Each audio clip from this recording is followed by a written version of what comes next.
Incident हुआ, समर्थ उस वक्त वहीं थे, बाकायदा अतीक से उस वक्त सवाल कर रहे थे, वो तमाम वीडियो में मौजूद है। और समर्थ के साथ कैमरामैन थे हमारे, और उन कैमरामैन ने अपनी आंखों से बहुत कुछ देखा। मैं चाहूंगा समर्थ, आप कैमरामैन की जुबानी हमारे वो चीजें बताएं पूरे हमारे दर्शकों को। शम्स, मैं इतना कह सकता हूं कि इस वक्त हम दोनों के रोंगटे खड़े हैं। मेरे साथ कैमरामैन नीरज कुमार है, जिन्होंने एक एक शॉट रिकॉर्ड किया है। बताइए अपनी जुबानी क्या हुआ। बहुत लंबा करियर हो गया, लेकिन इस तरीके का शूट आउट मैंने अपनी लाइफ में कवर नहीं किया। दंगे बहुत देखे, बहुत कुछ देखा, लेकिन जब पुलिस अंदर आई और हम लोग कैजुअली साथ में आ रहे थे, अमूमन ऐसा होता है कि कोई क्रिमिनल आता है तो हम लोग साथ में उसको कवर करते हुए जाते हैं, और एकदम से हम इंतजार कर रहे थे काफी देर। बिल्कुल, हम लोग करीब आधे घंटे से वेट कर रहे थे कि अतीक अहमद आएगा, और हम लोग उसको उसकी बाइट के लिए इंतजार कर रहे थे कि एक शब्द वो बोलेगा। और जैसे करना यहीं से शुरू कर, बिल्कुल यहाँ से जैसे ही आप बात करना शुरू करते हैं और हम लोग पीछे पीछे जाते हैं, और जैसे ही बोलना शुरू करता है, जैसे ही अतीक अहमद और असद वो उसका भाई बोलना शुरू करता है, और एकदम से तड़तड़ाहट की आवाज आती है, और ऐसे लगता है कि जैसे पटाखे दगने लगे। मैं अपने आंखों के सामने धुआं देख पाता हूँ। एकदम से आप धुआं देख पाते हैं, मुझे एक हल्का सा बर्न नजर आता है, और मैं 2 कदम पीछे हटके मैं देखता हूं, और एकदम से फायर, और सब तितर बितर हो जाते हैं, इंक्लूडिंग जितने पुलिस वाले थे, उनको भी समझ में नहीं आया, और वो एकदम से पीछे हटे। समर्थ, एक बार बताइए कि उनकी पोजीशन क्या थी, उन तीनों की? क्या ये देख पाए वो कि वो तीनों कहां हैं, किस तरफ से गोली चली? पहले जो भी कुछ हो रहा है वो कैमरे में। नीरज, आपसे एक सवाल मेरा ये है कि पोजीशन क्या थी? ये सवाल आ रहा है, पोजीशन क्या थी उनकी, यानी कि जो गोलियां चली हैं, आप क्योंकि कैमरे से देख रहे थे, आपने सबसे बारीकी से देखा है, तीनों जो शूटर्स, उनकी पोजीशन क्या थी? देखिए, अतीक अहमद और असद हमारे सामने थे, उसका भाई हमारे सामने था, और बगल से एक पिस्टल आती है, और अतीक अहमद के पहले सर पे फायर लगता है। जैसे ही सर पे फायर लगता है और एकदम से तड़तड़ाहट शुरू होती है, और सब जितने भी लोग थे वो कम से कम 2-4 कदम पीछे हटते हैं, तो एक राइट हैंड साइड पे, एक लेफ्ट हैंड साइड पे, और एक यहाँ से, मतलब तीनों तरफ से उसको घेरा हुआ था, और बेतहाशा फायरिंग हो रही थी। इतनी फायरिंग हो रही थी कि किसी को कुछ नहीं समझ में आया, और विद इन अ सेकेंड्स जब वो फायर बंद हुआ, तब उनको कैप्चर किया गया, और उन्होंने पिस्टल छोड़ी और हाथ खड़े किए, सरेंडर सरेंडर, और उन्होंने नारे लगाए, और जैसे ही सरेंडर उन्होंने बोला, पुलिस ने उनको पकड़ लिया, और उसमें से एक था वो लेट गया, हाथ खड़े किए, और उसके बाद वो लेट गया। उन्होंने खुद सरेंडर किया। पुलिस ने, ऐसा नहीं था कि पुलिस ने रिटेलिएट, कामयाबी नहीं थी कि वहां पर ऐसा कुछ भी नहीं था। पुलिस भी तितर बितर हो गई थी जब जिस तरह से गोलियां चल रही थी। उन्होंने पिस्टल छोड़ी, हाथ खड़े किए, और तब पुलिस ने उनको पकड़ा। ये हुआ। ये बताइए मुझे कि जब तितर बितर हुए हैं, कई लोग भागे हैं, उस वक्त आपकी पोजीशन क्या थी? मैं अपनी पोजीशन से कम 4 से 6 कदम पीछे हटा। 4 से 6 कदम। आपकी खरोच भी आई है? मेरे को एक फायर बर्न थोड़ा सा हुआ है। खरोच मेरे कैमरामैन को भी आई है, क्योंकि कैमरा पकड़े थे, उनका ध्यान इस पर था कि वो आज तक के लिए एक बेस्ट फ्रेम तैयार कर सकें, विजुअल कैप्चर कर सकें। अपनी बात जारी रखिए। जब मैं 4-6 कदम पीछे हटा और वो तीनों लोग मेरे फ्रेम में नजर आने लगे जो फायर कर रहे थे, मैंने अपनी जगह को होल्ड किया, और वहीं से मैंने पूरा जो मुझे लगता था कि जो बेस्ट हो सकता है अपने आप को और उसको सेव करते हुए, मैंने वहां से वो फ्रेम बनाया, और वो मुझे लगता है कि आपके जरिए आज तक पहली तस्वीर दिखा पाया जिस वक्त ये शूट आउट हुआ है। हम ही इकलौते चैनल थे जिन्होंने लाइव वहां पर। नहीं, बिल्कुल, हम लोग ग्राउंड पे रहते इसीलिए हैं कि अपने दर्शकों को जो भी बेस्ट हो सके वो दिखाएं, और हम यहाँ से साबरमती तक सवाल और इनसे पूछेगा, जितनी फोर्स थी, कैमरा और माइक अब दिख रहा है, नजर नहीं आ रही थी। कैमरा और माइक जो उन्होंने इस्तेमाल किया वो भी दिख रहा है। 3 थे, क्या एक कैमरामैन बना था, एक रिपोर्टर बना था, और तीसरा उनके साथ था? अगर वो देख पाए।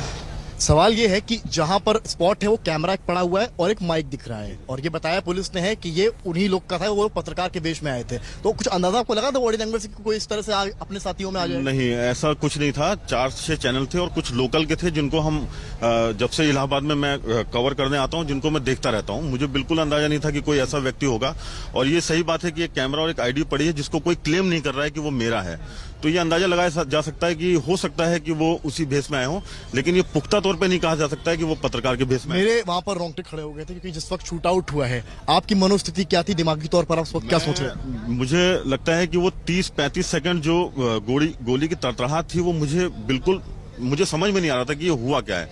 लेकिन जब मैं 4-6 कदम हटा और एकदम से मुझे 3-4 लोग फायरिंग करते हुए नजर आए, मुझे लगा कि ये ऐसा हो गया है, और अगले ही पल उसका अतीक और उनका भाई जमीन पे पड़े हुए थे और बाकी लोग जो हैं वो हाथ ऊपर करके सरेंडर करने की मुद्रा में थे। सरेंडर सरेंडर उन्होंने चिल्लाया और उसमें 2 को खड़े पे पकड़ा गया है और एक अपने आप जमीन पे लेट गया है। एक बार समर्थन से पूछिए उस मतलब ये दौरान कहा जा पुलिस सकता है क्या कि कर रही थी, हम दोनों की मनोस्थिति पुलिस इस का हाव भाव क्या था, उन्होंने क्या किया, जितना भी वो देख पाए हो, समझ पाए हो, पुलिस का क्या हाव भाव कर रही सब क्या था सवाल?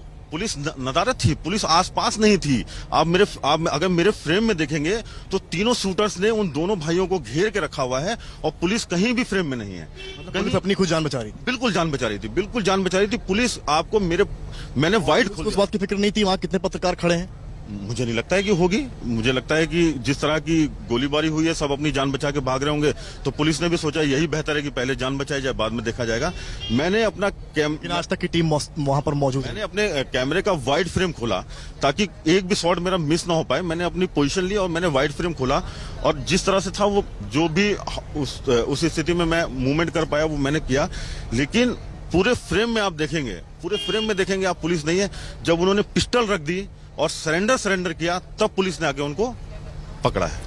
जनाब समझ सकते हैं समर्थ, यहाँ पे जिस तरीके से नीरज बता रहे हैं, समर्थ जिस तरीके से नीरज बता रहे हैं, एक तो उनकी बहादुरी को सलाम, और वाकई बहुत ही जोखिम भरा काम होता है। मैं जानता हूँ एक क्राइम रिपोर्टिंग और ऐसे स्पॉट पे क्या होता है, लेकिन जब इन्होंने कहा आसपास कहीं पुलिस नहीं थी, जितने विजुअल जो खुद नीरज के विजुअल, उसकी वजह से सारा देश और दुनिया देख रही इन तस्वीरों को, कहीं पे भी जो पुलिस वाला जो पकड़ता है बाकी 2 लोगों को, जो साइड में है, जब पहली पिस्टल आती है बिल्कुल एकदम अतीक के सर के पास, वो भी क्या इनमें से कहीं पे भी किसी पुलिस वाले के पास हथियार भी नहीं था क्या? क्योंकि अब तक मैं जितने कैमरे में देख रहा हूं, अगर शूट आउट होता है और 3-3 शूटर हैं तो पुलिस वाले खुद अपने कम से कम सेल्फ डिफेंस के लिए पिस्टल निकालेंगे, बंदूक तानेंगे।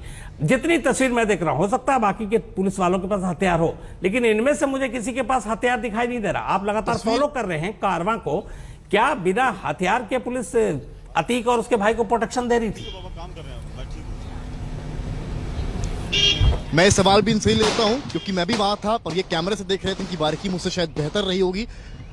ये बताइए कि जो पुलिसकर्मी थे, क्या उनके पास हथियार नहीं थे? किसी ने कोशिश करी उस वक्त हथियार निकालकर उन पर क्रॉस फायर करने की, रोकने की? नहीं, मुझे नहीं लगता है कि किसी ने कोशिश करी, क्योंकि जब उन्होंने सरेंडर किया तो किसी के भी हाथ में मुझे पिस्टल नहीं नजर आई। उन्होंने उनको होल्ड किया, मतलब किसी ने भी ये कोशिश नहीं करी। सरेंडर किया तो उन्होंने अपनी पिस्टल छोड़ दी? बिल्कुल, उन्होंने अपना काम किया, उन्होंने अपनी पिस्टल छोड़ी, हाथ ऊपर खड़े किए और सरेंडर किया। तब जो थाना इंचार्ज हैं उन्होंने आके 2 लोगों को पकड़ा और एक जो खुद लेट गया था उसको पुलिस वालों ने, क्या बोलते हैं, पुलिस ने उसको प्रेस करके नीचे दबाया और तीनों को तेजी में उन्होंने जीप में डाला और जीप में डाल के ले गए। मैं ये कह सकता हूँ, अपने अनुभव से तो नहीं कह सकता हूँ, जो मैंने देखा है मैं उसके हिसाब से कह रहा हूँ। पुलिस ने बिल्कुल ये कोशिश नहीं की कि किसी तरीके से उनके ऊपर फायर किया जाए या उनको बचाया जाए। ये बिल्कुल कोशिश नहीं हुई।